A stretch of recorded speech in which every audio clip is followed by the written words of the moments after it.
মাখাই যাবে যে মাখাই যাবে তাহলে পুষি যাবে যে লাস্টে তার কিছু থাকবে না ভাই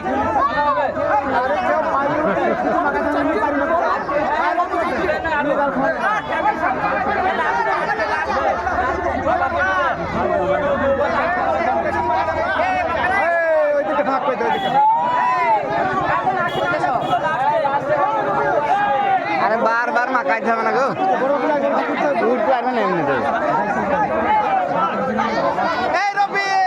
শরীরের বসি দা মানুষ দেখবে না বাকার বস বাকার বস বাকার বস হ্যালো মেয়ে ছেলেগুলো দেখ এই পেন দিদি না এই পেন